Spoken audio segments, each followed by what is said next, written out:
America had what was essentially a purge during the summer of 1919. You've probably never heard about this before because it doesn't fit the apple pie, baseball, Americana stories that we tell ourselves about our past. The Red Summer of 1919 is one of the worst events of racial violence America has ever seen. Black Southerners were moving north to escape the brutal Jim Crow laws of the South. White people saw black people as competition for jobs, homes, and political power. That summer, white mobs started attacking black people while the police and military often joined in. In 61 cities across the country, more than 270 black men, women, and children were burned alive, shot, lynched, or beaten to death by these white mobs. See, one of the things with this nation is symbolism and embolism. That's what it's always been about. In case you've not known that, it's always been about symbolism and embolism.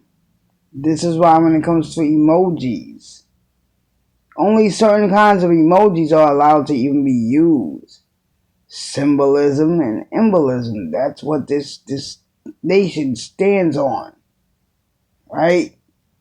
And dates, times, things like this. I've mentioned things like this, but on my YouTube.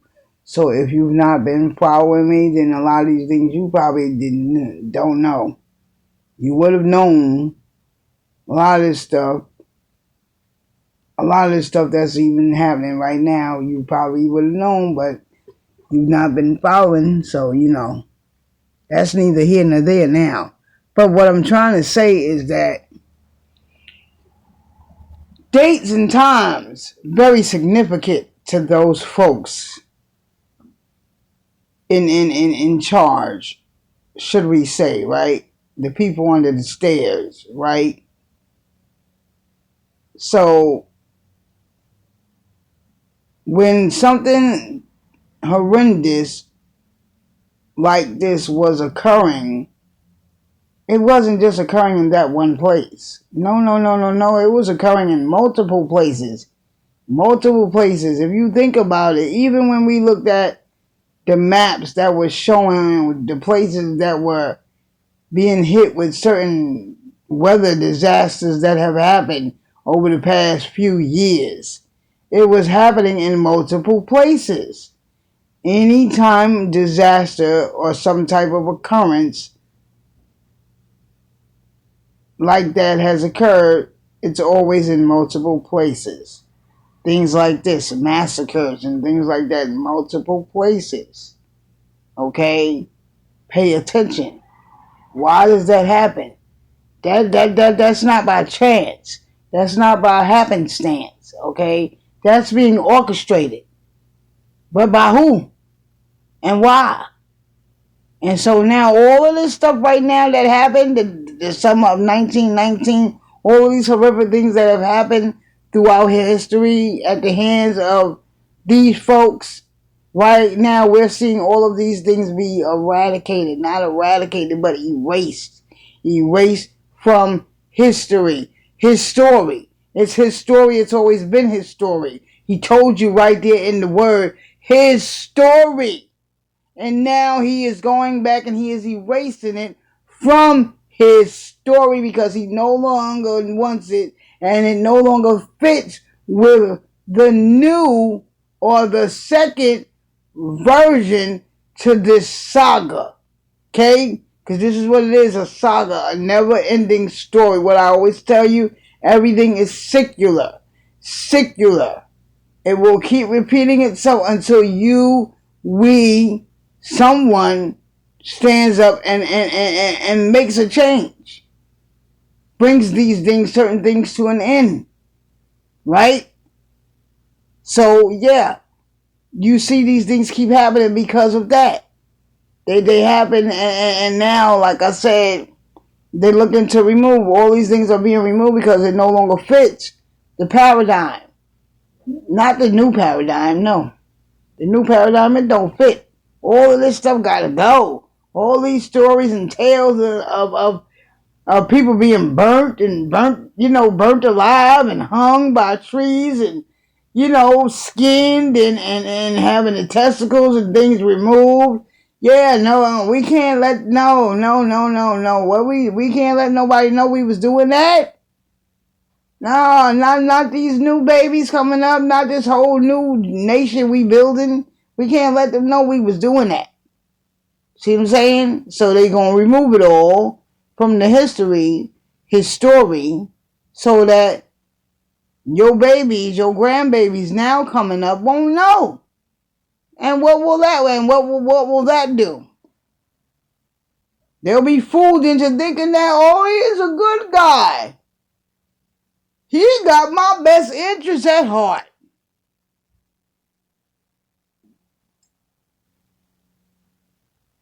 So, I mean, like, I don't know, man. That's all I got to say on that, for real. That's all I got to say, because if y'all ain't paying attention yet, then I don't think y'all ever gonna pay attention, and I don't think y'all ever gonna get it, for real. Actual number killed may never be known. Thousands of black families had their homes and businesses burned to the ground. In D.C., white mobs attacked every black man they found. In fact, 2 black men were attacked right in front of the White House. In Chicago, entire black neighborhoods were burned down. This isn't the only black massacre in that time period, but what makes it notable is that black World War I veterans defended their neighborhoods. It's one of the first documented times black people fought back against white riots. 101 years ago, America had what was essentially a purge during the summer of 1919. We've probably never heard about this before because it doesn't fit the apple pie, baseball, Americana stories that we tell ourselves about our past. The Red Summer of 1919 is one of the worst events of racial violence America has ever seen. Black Southerners were moving north to escape the brutal Jim Crow laws of the South. White people saw black people as competition for jobs, homes, and political power. Before I end this, why do they do that? How can they do that? Just take your baby and put your baby in their military. How can they do that? That's my baby. Right? How can they do that? But see, back then, if you had more than one son, they was gracious enough to, they only took one. And if you only had one, they wouldn't even take that one. Then he could stay home. Yeah, he could stay home, be a mama's boy and grow up like a, regular little child. Right? But other than that, but if you had more than one son, oh yeah, one of them was going. Say bye-bye. Because one of them is going. But how could they do that? How could they do something like that? Take one of your children and make them and force them into their army. How could they do that? That's your child, right? You had that baby, right? Well, according to, and a lot of you mommies, you probably don't even know this, but law. This is all law. Look it up. Look it up. Matter of fact, I learned this from Tamir Rice's mother. Remember Tamir Rice? The young brother that, what, have been like 7 years now? Or has it been more? I think it's been more. Tamir Rice, the little brother that they shot down because they said they thought he was a grown man and he had a gun in the park. Right? But he was really just a little 12-year-old boy, child, young man, playing with a play gun. Anyway, I'll digress on that. But yeah, I learned from his mother that because she had to go through it, and I got a friend that went through it. Big shouts out to my sis, my little baby sis, Nene. Okay? So I know from what I'm talking about. Do you know that if you've not ever filed for your child custody of your child, that ain't really your child? Oh yeah, you had that child, but it ain't yours. Nope. Ain't yours. It's theirs. See, under something known as parens patriae, I try to talk to you guys about things like this, but I don't know if y'all be listening or if y'all be at home or if y'all even really care. Now I think everybody cares, right? Now everybody cares, right? But anyway, I'm going to digress on that. Okay, but yeah, parens patriae. I'm not going to go all into the definition. I've done that before on other videos in other places. You have to, look it up. Is all I'm going to say. Look it up. Okay, but yeah, they deem themselves as our parents.